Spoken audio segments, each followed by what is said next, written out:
Hello दोस्तों। तो स्वागत है आपका हमारे इस वीडियो में। तो आज हम बात करेंगे कि कल का मार्केट कैसा था और आने वाले कल का मार्केट कैसा रहेगा। फर्स्ट ऑफ ऑल आप सभी को हैप्पी होली। तो चलिए शुरू करते हैं। तो देखिए, मैंने मेरे पिछले वीडियो में बोला था अगर मार्केट गैप अप ओपन होता है तो उसके बाद में मार्केट में कंसोलिडेशन का मूड रहेगा। ठीक है, और ऐसे में वैसा ही हुआ। मार्केट जैसे ही गैप अप ओपन हुआ उसके बाद में मार्केट में थोड़ा कंसोलिडेशन देखने को मिला। देखिए, तो आप चीज़ों को समझिए ट्रैपिंग कैसे होती है। तो कल जो है मार्केट में फुल एसएल हंटिंग हुई, वो दिख रही थी, उसमें कोई शक नहीं था। और साथ ही में एक ट्रेंड लाइन निफ्टी में चली आ रही थी ऊपर के साइड से वन डे कैंडल पे। तो वो ट्रेंड लाइन का रेजिस्टेंस लेके मार्केट फॉल हुआ। देखिए, ये आप चीज़ों को समझिए। यहाँ पे देखिए, ये जो है ये मार्केट में अपमूव था, उसके बाद में गैप अप खुलने के बाद में मार्केट में अपमूव आया। अभी देखिए यहाँ पे मार्केट अगर आप देखोगे तो यहाँ पे मार्केट ने अपमूव दिखाया, तब यहाँ पे मार्केट ने 1 2 3 4 20 मिनट कंसोलिडेशन के बाद में मार्केट में अपमूव आया। और यहाँ पे मार्केट ने पूरे 2 घंटे कंसोलिडेट किया ऊपर की साइड में। इट मीन्स वहाँ पे रेजिस्टेंस पे फुल सेलर बैठे हुए थे, इसीलिए मार्केट डाउन साइड आया। यहाँ पे तो फुल वीकनेस तो नहीं दिखाई दी, फिर भी मार्केट में प्योर एसएल लैंडिंग होके एसएल हिट हो गए। सबके एसएल हिट हुए, जिन्होंने सी लिया है पी लिया है, सबके एसएल लैंडिंग करते करके मार्केट नीचे की साइड आया। तो क्या मार्केट में फॉलिंग आ सकता है? तो देखिए दोस्तों, मैंने पहले ही बोला था हमें हमें हमेशा न्यूट्रल रहना है। अगर हम सुबह उठ के फ्रेश माइंड से ट्रेड करते हैं तो ना हमें सी के बारे में सोचना है ना हमें पी के बारे में सोचना है। हमें फोकस करना है कि मार्केट का डायरेक्शन क्या बता रहा है, मार्केट क्या कहना चाहता है, और उसके बेसिस पे हमें ट्रेड लेना है। ठीक है, तो देखिए यहाँ पे क्या हुआ, मार्केट में एक अपमूव आया, उसके बाद में मार्केट ने ये जोन बना दिया कंसोलिडेशन का। ठीक है, और उसके बाद में यहाँ पे ब्रेकआउट दे के मार्केट फॉल हो गया, रिटेस्ट भी नहीं किया। तो इसलिए कल तो ट्रेड हुआ ही नहीं, तो मैंने भी ट्रेड अवॉइड किया। और आप कभी भी मार्केट कहीं कंसोलिडेट करता है तो आप उसको बैक टेस्टिंग कीजिए कि इस जोन में क्या था। देखिए, तो यहाँ पे दिखा कि लास्ट टाइम मार्केट लगभग 22 फरवरी को यहाँ से आके एक शार्प फॉल दिखा रहा था। ठीक है, देखिए यहाँ पे आया, गैप डाउन खुलने के बाद मार्केट में शार्प फॉल आया। ठीक है, अगर सेम सिनेरियो आप यहाँ देखोगे तो यहाँ पे मार्केट ने सेम ब्रेकआउट दिया, ब्रेकआउट दिखाया, यानी मार्केट ने यहाँ पे ब्रेकआउट दिखा दिया, 10-15 मिनट सस्टेन किया। इट मीन्स यहाँ पे सी वालों को इन्विटेशन दिया कि आइए मैं अभी ऊपर जाने वाला हूँ। और साथ ही में जैसे ही सी वाले एंटर हो गए उसके बाद में मार्केट डाउन आ गया, यानी एसएल हंटिंग हो गया। ठीक है, तो ये चीज़ को समझना ज़रूरी है। मैं हमेशा बोलता हूँ अगर मार्केट ब्रेकआउट के बाद कंसोलिडेट करता है तो आपको उस ट्रेड में नहीं रहना है। अगर आपने एंट्री ले ली है तो आपका जो जिस बाइंग प्राइस जो है आपकी, वहीं पे आपका एसएल लगना चाहिए। इट मीन्स आपको स्टॉप लॉस जो है वो बहुत छोटा होना चाहिए। ठीक है, तो देखिए क्या थर्सडे क्या हो सकता है, एक्सपायरी का थर्सडे बहुत अच्छा हो सकता है। क्यों? क्योंकि देखिए 2 दिन में मार्केट में रैली दिखाई दी है। ठीक है, कल जो है वो कंसोलिडेशन मोड़ रहा है। अभी वेनसडे में हो सकता है कि थोड़ा बहुत कंसोलिडेशन रहे और एक्सपायरी को अच्छे मूव्स मिल सकते हैं। ठीक है, लेकिन अगर आप बिगिनर हैं, आप नए हैं, तो आपको एक्सपायरी को ट्रेड नहीं करना है, क्योंकि थीटा डी के वहाँ पे बहुत होता है, इसलिए एक्सपायरी को ट्रेड आप अवॉइड करना।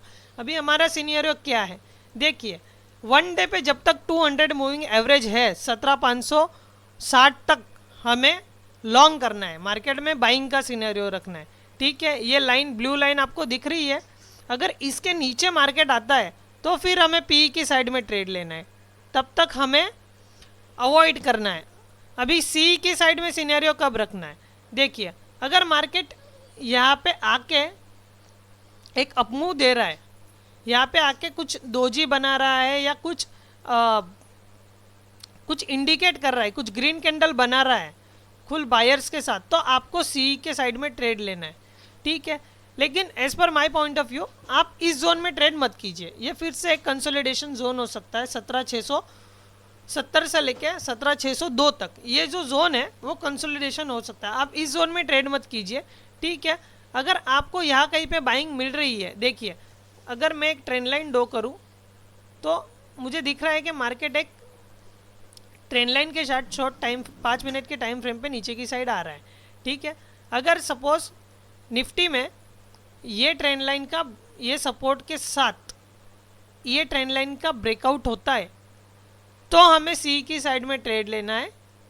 फर्स्ट लेवल ये है हमारा, बस यहाँ पे हमें प्रॉफिट बुक कर लेना है, ठीक है। और एसएल कहाँ पे रहेगा? एसएल इस ट्रेंड लाइन के एग्जैक्टली नीचे रहेगा, ठीक है।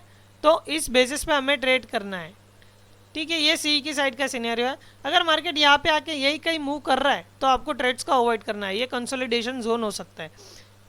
तो निफ्टी में मेरे लेवल्स जो है वो मैंने बना दिए हैं। एक 5 मिनट के टाइम फ्रेम के आपको डाउन साइड दिख रहा है, अगर आपको देखना है तो ये 5 मिनट टाइम फ्रेम में ओपन कर लेता हूँ।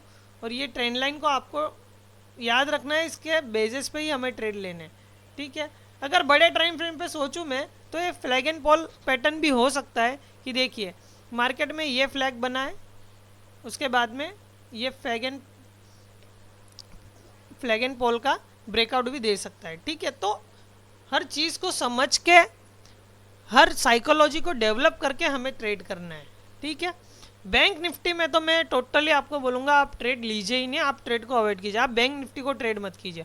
वहाँ पे प्योर एसएल हंटिंग होते हुए दिख रही है। देखिए ये बैंक निफ्टी का चार्ट है आपके सामने, देखिए बैंक निफ्टी में ट्रैप हुआ।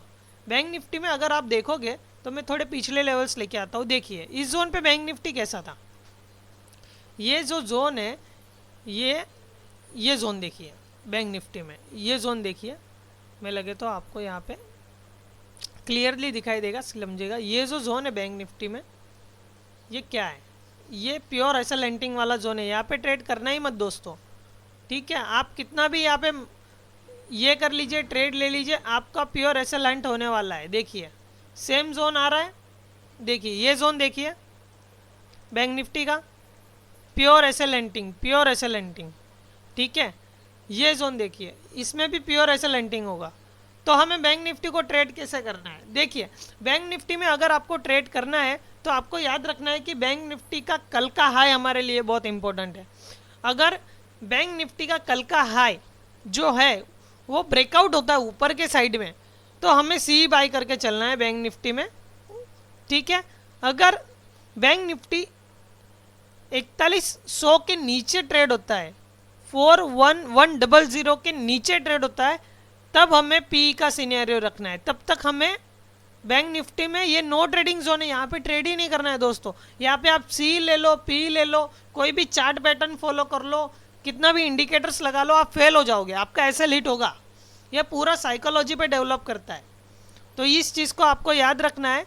तो बैंक निफ्टी में भी हमारे जो लेवल है वो एसएमईटीज है, ठीक है। ये नो ट्रेडिंग जोन है, हमें इस जोन में ट्रेड नहीं करना है बैंक निफ्टी को, ठीक है। तो ये नो ट्रेडिंग जोन हमारे कहाँ से लेके कहाँ तक का है? तो बैंक निफ्टी का हमारा जो नो ट्रेडिंग जोन है वो 41407 से लेके 41200 तक है। 41407 से लेके 41200, यानी ये 200 पॉइंट की बैंक निफ्टी में जो रेंज है वो एसएल हंटिंग वाली हो सकती है, यहाँ पर ट्रेड अवॉइड्स करना है। और अगर आप बिगिनर हैं तो मेरी सलाह आपको यही रहेगी कि आप निफ्टी पे ही ट्रेड लीजिए, ऑप्शंस में बैंक निफ्टी को आप अवॉइड करिए, ठीक है। तो बैंक निफ्टी पे भी मेरे लेवल सेम ही है। और ये याद रखना बड़े टाइम फ्रेम पे बैंक निफ्टी पे एक ट्रेंड लाइन आ रही है नीचे की साइड में, तो इस चीज़ को याद रखना। मेरे जो बैंक निफ्टी में लेवल्स है उसमें कोई चेंज नहीं है, ठीक है। ऊपर की साइड में जो लेवल अभी दिख रहा है मुझे वो है 41600, जो बैंक निफ्टी में ऊपर के साइड में लेवल ओपन हो रहे हैं, यानी हमारे बैंक निफ्टी में जो कल का हाई है वो बहुत इंपॉर्टेंट है हमारे लिए। और साथ ही में अगर उस कल के हाई को बैंक निफ्टी ऊपर की साइड में ब्रेक करता है तो हमें टारगेट जो मिल सकते हैं वो 41100 तक हो सकते हैं, ठीक है। तो आपको ये चीज़ याद रखनी है। तो बैंक निफ्टी में टारगेट जो है वो मैं आपको टेक्स्ट साइड में लिख के दे देता हूँ, यानी आपको क्लियरली याद रहेगा। ऊपर की साइड में जो मेरा टारगेट है वो 41987 है फर्स्ट बैंक निफ्टी में, और उसके बाद में यहाँ पे हमें प्रॉफिट बुक कर लेना है। फिर आपके ऊपर ज़्यादा ऊपर की साइड में आपको नहीं सोचना है, ठीक है। और ये जो है ब्रेकआउट जो है कल का हाई जो है बैंक निफ्टी में हमारे लिए बहुत इंपॉर्टेंट है, 41674 वाला। अगर इसे ब्रेक करता है बैंक निफ्टी ऊपर की साइड में तो हमें 41987 पहला टारगेट मिल सकता है, और यहीं पे हमें प्रॉफिट बुक कर लेना है, ज़्यादा वेट नहीं करना है, ठीक है। और ये हमारा नो ट्रेडिंग जोन है 41396 से लेके 41154 तक, ये नो ट्रेडिंग जोन है, यहाँ पे आपको ट्रेड नहीं करना है, ठीक है। तो बैंक निफ्टी पे भी मेरे लेवल्स क्लियर है और निफ्टी में भी मेरे लेवल्स क्लियर है। अभी बहुत सारे लोगों ने मुझे बताया कि हमें कुछ ऐसी स्ट्रेटजी बताइए कि जिसके बेसिस पर हम ट्रेड ले सके या प्रॉफिट्स ले सके या प्रॉफिट बुकिंग क्या करनी है वो पता नहीं है। क्योंकि हम अगर हमारा ट्रेड प्रॉफिट में होता है दोस्तों तो हम जल्दी उसमें से निकल जाते हैं या उसमें वेट नहीं करते। और मार्केट में patience is everything, market patience देखता है, ठीक है। तो याद रखिए मैं एक स्ट्रेटजी लेके आ रहा हूँ RSI और पिविट्स के साथ में, बस 2 ही स्ट्रेटजी है मेरी और उसके बेसिस पे हमें ट्रेड करना है। तो ये स्ट्रेटजी पे मैं काम कर रहा हूँ और जल्दी इसका वीडियो आएगा और आपको बहुत कुछ उसने सीखने मिलेगा। आप ये 2 चीज़ फॉलो कर लो, आप प्रॉफिटेबल बन सकते हो, ठीक है। अगर आपको मेरी वीडियो अच्छी लगी हो तो अपने ट्रेडर्स भाइयों के साथ शेयर कीजिए, साथ ही में मेरे इस वीडियो को लाइक कीजिए और मेरे चैनल को सब्सक्राइब कीजिए आने वाले अगली वीडियोज़ के लिए।